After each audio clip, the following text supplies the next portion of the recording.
Hi friends, ನಾ doctor ಐಶ್ವರ್ಯ.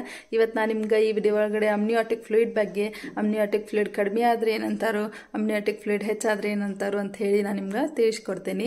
ಅಮ್ನಿಯಾಟಿಕ್ fluid ಅನ್ನೋದು ಬೇಬಿಗೆ ಬೇಸಿಕ್ ಲೈಫ್ ಸಪೋರ್ಟ್ ಇದ್ದಂಗೆ ಫ್ರಮ್ ಮದರಿಂದ ಬೇಬಿಗೆ ನ್ಯೂಟ್ರಿಯೆಂಟ್ ಸಪ್ಲೈ ಬ್ಯಾರಿಯರಿಂದ ಆಗ್ತೈತಿ. ಬೇಬಿ ಲಂಗ್ಸ್ ಡೆವಲಪ್ಮೆಂಟ್ ಆಗಲಿಕ್ಕೆ, ಬೇಬಿ ಡೆವಲಪ್ಮೆಂಟ್ ಆಗಲಿಕ್ಕೆ ಇದು ಹೆಲ್ಪ್ ಮಾಡ್ತೈತಿ.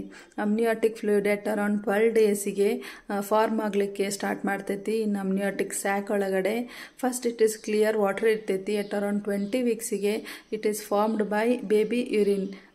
ಅಮ್ನಿಯಾಟಿಕ್ ಫ್ಲೂಯಿಡ್ ಕಡಿಮೆ ಆದರೆ ಆಲಿಗೋಹೈಡ್ರಾಮಿನಾಸ್ ಅಂತಾರೆ, ಹೆಚ್ಚಾದರೆ ಪಾಲಿಹೈಡ್ರಾಮಿನಾಸ್ ಅಂತಾರೆ. ಇವತ್ತು ನಾನು ನಿಮ್ಗೆ ಆಲಿಗೋಹೈಡ್ರಾಮಿನಾಸ್ ಬಗ್ಗೆ ತಿಳಿಸ್ಕೊಡ್ತೀನಿ.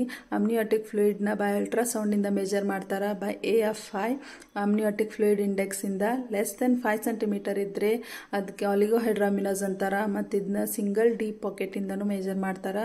ಲೆಸ್ ದೆನ್ 2 ಸೆಂಟಿಮೀಟರ್ ಇದ್ದರೆ ಸಿಂಗಲ್ ಡೀಪ್ ಪಾಕೆಟ್, ಅದಕ್ಕೆ ಆಲಿಗೋಹೈಡ್ರಾಮಿನಾಸ್ ಅಂತಾರೆ.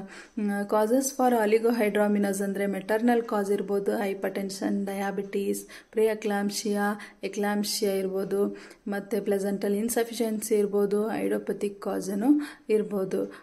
ಮದರ್ ಪ್ರೆಗ್ನೆಂಟ್ ಇದ್ದರೆ ಅವ್ರಿಗೆ ಫೀಟಲ್ ಮೂಮೆಂಟ್ಸು ಲೆಸ್ ಫೀಲ್ ಆಗ್ತಾ ಇರ್ತೈತಿ. ಆಲಿಗೋಹೈಡ್ರಾಮಿನಾಸ್ ಇದ್ದರೆ ಮತ್ತು ವಜೈನಲ್ ಡಿಸ್ಚಾರ್ಜ್ ಆಗ್ತಾ ಇರ್ತೈತಿ.